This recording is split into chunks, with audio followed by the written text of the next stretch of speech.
Banjir yang mengepung Jabodetabek sejak Senin malam kemarin merendam ribuan rumah dan memaksa ribuan orang mengungsi ke tempat aman sementara waktu. Banjir juga menyebabkan tidak sedikit warga yang terganggu aktivitasnya, terutama untuk bekerja maupun berniaga. Curah hujan yang tinggi dituding sebagai penyebab utama terjadinya musibah banjir yang bertepatan dengan umat muslim menjalankan ibadah puasa Ramadan.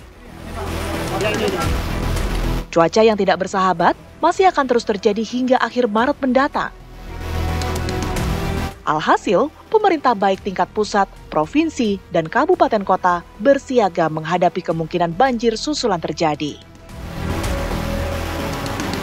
Di sisi lain, tak dapat dipungkiri adanya kesalahan tata ruang dan wilayah di daerah yang terdampak banjir saat ini. Perumahan dan sentra bisnis berlomba-lomba dibangun para developer dan pemilik modal dari kelas kakap hingga kelas menengah. Kini, desakan untuk mengembalikan tata ruang wilayah kembali ke peruntukannya mencuat. Namun sejauh mana pemerintah daerah berani membenahi perizinan dan infrastruktur yang sudah kadung terbangun ini? Tim TV One mengabarkan.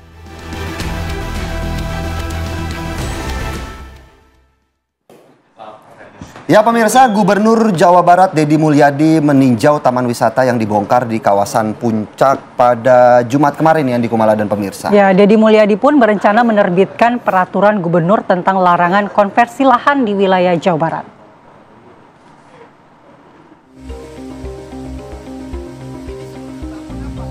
Gubernur Jawa Barat Deddy Mulyadi meninjau langsung taman wisata di kawasan Puncak Bogor, Jawa Barat yang dibongkar. Pembongkaran dilakukan menyusul taman wisata tersebut dinilai melanggar izin operasional dan dampak lingkungan.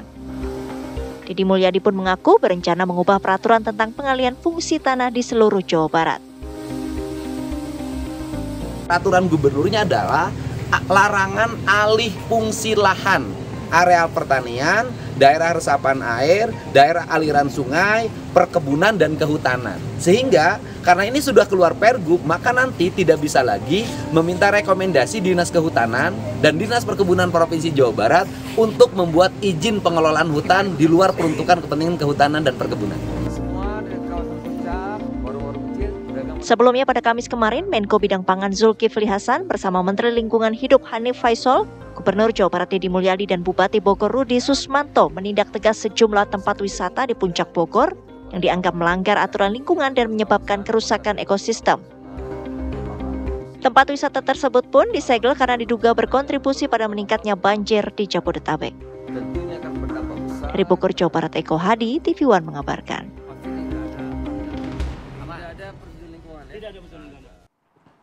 Ya pemirsa, tadi kita sudah melihat bagaimana dua paket pengantar dialog kita pada pagi hari ini di Kumala, di mana memang masalah banjir ini sedang menjadi salah satu yang difokuskan untuk segera dibenahi di wilayah Jawa Barat. Ya, yang penting saat ini adalah solusinya seperti apa agar banjir yang seperti kemarin tidak terulang lagi dan mengorbankan masyarakat, banyak yang jadi korban rumah, harta benda, dan juga korban jiwa ya di beberapa daerah. Nah, ini kita ingin membahas dengan narasumber yang sudah hadir di studio, yakni Kang Yayat Supriyatna, pengamat tata kota Universitas Trisakti. Selamat pagi. Selamat pagi. Ini buat puasa tetap semangat nih, saya seneng nih ngeliat yang begini-begini. Iyalah, saya kan antar kota antar provinsi juga. Saya tinggal di Bogor, bahasnya menarik ini. Baik, Kang Yayat, langsung saja Kang. Sebenarnya kemarin juga sudah mulai dilakukan pembenahan begitu ya, terutama ini terkait tata kelola ruang. Sementara dari sudut pandang Kang Yayat, seperti apa sih sebenarnya permasalahan banjir yang saat ini sedang melanda di beberapa wilayah di Indonesia ini? Ya, pasti orang nanya apa penyebabnya, isunya pasti hujan ekstrim. Tapi sebetulnya kalau hujan dengan intensitas tinggi, sedang maupun rendah, kalau lanskap ruangnya masih terjaga, dia masih aman. Jadi alam itu masih mampu mengendalikan curah hujan yang turun. Tetapi kalau alamnya udah rusak, itulah menjadi faktor penyebabnya, karena tidak ada wadah lagi. Jadi kan ibaratnya sekarang ini ketika tata ruang untuk manusia dan tata ruang untuk air itu konflik. Ketika tata ruang air makin lama makin kita hilangkan, dia kan tidak punya wadah lagi. Nah, kemudian ada tekanan. Tekanan apa? Pada konteks kebutuhan tempat tinggal, usaha, bisnis, dan sebagainya. Nah, yang menjadi masalah sekarang ini kan Kalau misalnya contoh Bekasi kebanjiran, kota Bekasi, kan pertanyaannya, apakah karena kota Bekasinya punya masalah? Ternyata ada juga masalahnya di sumbernya, misalnya di hulunya lah. Maksudnya kan ada sumber penyebab dan ada faktor terdampaknya. Nah, ternyata bahwa pendekatan Jabodetabek ini adalah pendekatan ekosistem fungsional wilayah. Nah, jadi ekosistemnya misalnya ekosistem apa? Das, daerah aliran sungai. Seperti Jakarta, untuk aman itu kan ngikuti das Ciliwung. Tangerang itu ada das Cisadane. Sementara kota Bekasi itu ada das Cilengsi, Cikeas, dan das Kali Bekasi. Ujungnya ada juga dasnya CBL. Cikarang Bekasi Laut. Berarti pertemuan 3 das. 3, banyak enggak, masing-masing punya alirannya masing-masing. Seperti kasus yang terjadi di Bekasi ini kan ada faktor di hulu. Di hulunya di mana itu? Di hulunya misalnya di Gunung Gelis. Gunung Gelis, Bukit Pelangi, di Hambalang atau di Sentul yang wilayah hulu dari das Cilengsi dan Cikeas masuk ke Bekasi. Nah, pertanyaannya, kalau misalnya hulu tidak dijaga, otomatis seperti sekarang lah kan. Sekarang kita bisa cek lah, mungkin nanti masing-masing kepala daerah bisa memberikan laporan investigasi berapa besar terjadi perubahan bentang ruangnya di masing-masing wilayah. Kemudian kalau gitu mungkin kayaknya mau mengatakan ini ada alih fungsi lahan yang tidak sesuai dengan tata kelola ruang. Ya, pertama kan harus kita akui kan, sebetulnya ada fungsi-fungsi ruang yang ditetapkan. Ada fungsi lindung, ada fungsi budidaya. Nah, sekarang pertanyaannya, mohon maaf ya sekali lagi ya, misalnya untuk wilayah Kabupaten Bogor, Puncak, ada Gunung Gelis, Bukit Pelangi yang hulu dari Cilengsi misalnya dan Cikeas. Pertanyaannya kan, apakah orang Bogor suruh jaga ruang aja? Kan nggak mungkin, ayo Bogor, hijaukan, jangan dirubah. Terus kata orang Bogor, kalau udah gue jaga, gue dapet apa? Bekasi membangun terus.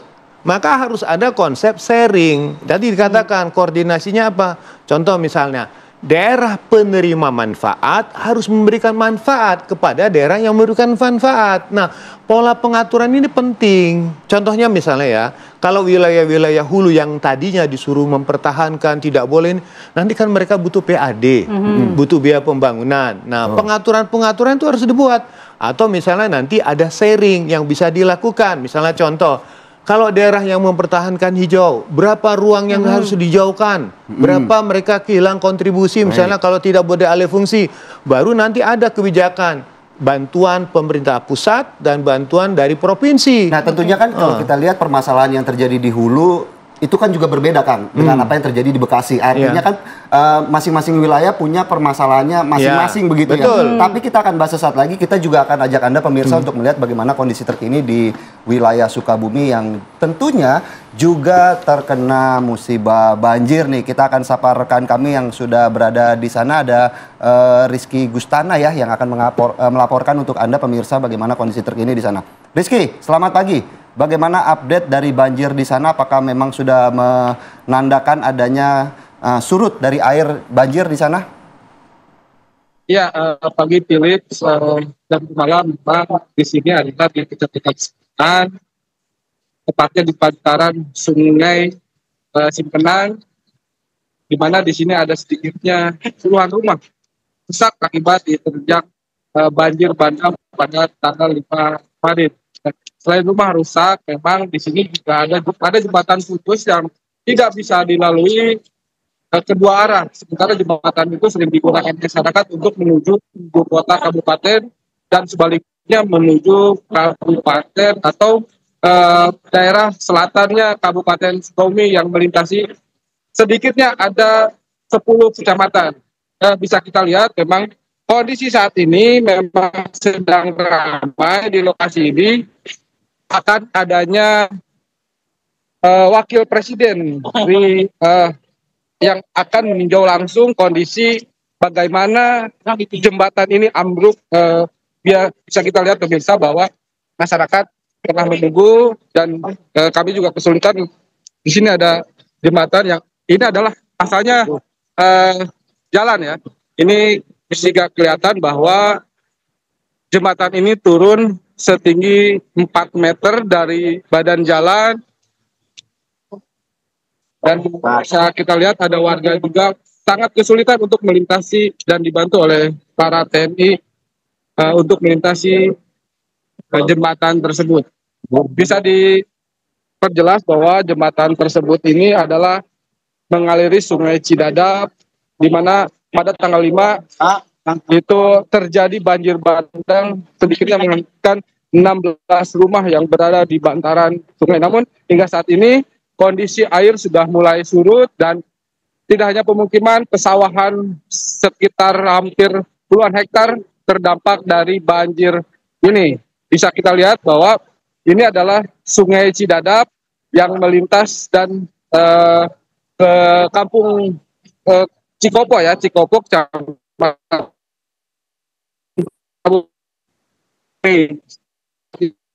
memang sudah menunggu kedatangan Wakil Presiden kita Gibran Rakabuming Raka. Begitu Philip, dapat kami laporkan dari Simpenan Kabupaten Sukabumi. Baik, Rizky, mungkin sedikit saja Rizky, kalau kita melihat bagaimana kondisi jembatan yang rusak begitu parah, sebenarnya kapan target untuk perbaikan dan tentunya kapan jembatan ini akan selesai diperbaiki? Ada nggak sejauh ini pembahasan tersebut? Ya, kemarin tadi malam ada rapat koordinasi Forkopimda yang didampingi oleh Basarnas, Kepala Badan BNPB, Pusat dan Provinsi, juga PUPR, dan merencanakan akan dibangun jembatan darurat supaya bisa dilalui oleh masyarakat dengan sistem buka tutup. Nah, nantinya jembatan darurat ini digunakan dengan tonase yang begitu kecil mungkin, tidak menggunakan alat berat ataupun tidak dilintasi oleh kendaraan berat maksud kami, dan hanya kendaraan biasa dan sepeda motor saja, Philip.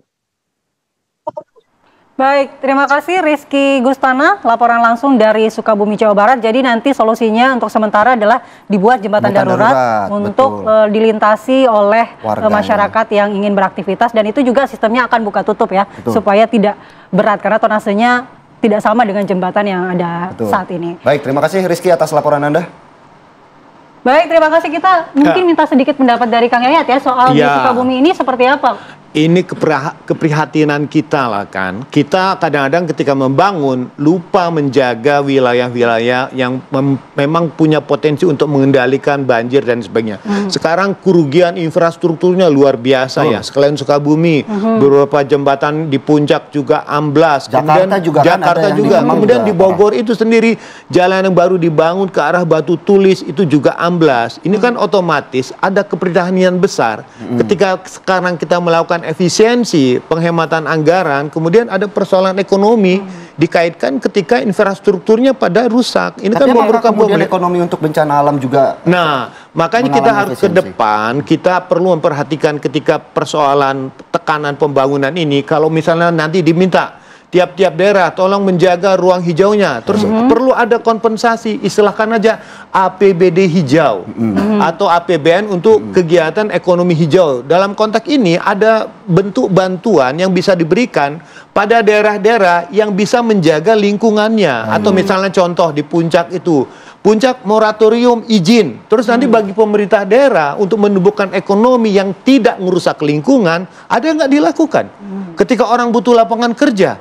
Karena terus terang aja ada tekanan penetrasi ketika kebutuhan ekonomi membangun tempat rekreasi misalnya, hotel dan sebagainya. Itu akan menekan, akan mengkonversi tanah-tanah lain untuk ikut berubah. Nah, tapi kan yang kemudian sekarang ramai bahwa memang diberikan izin untuk membangun tempat-tempat seperti wisata, hotel. Cuma kan yang menjadi PR adalah bagaimana kemudian pihak-pihak yang nakal, oknum-oknum yang membangun melebihi dari batas yang sudah diizinkan. Tapi dijawab sesaat lagi, Kang Yayat, setelah Pekan Indonesia Pagi kembali sesaat lagi.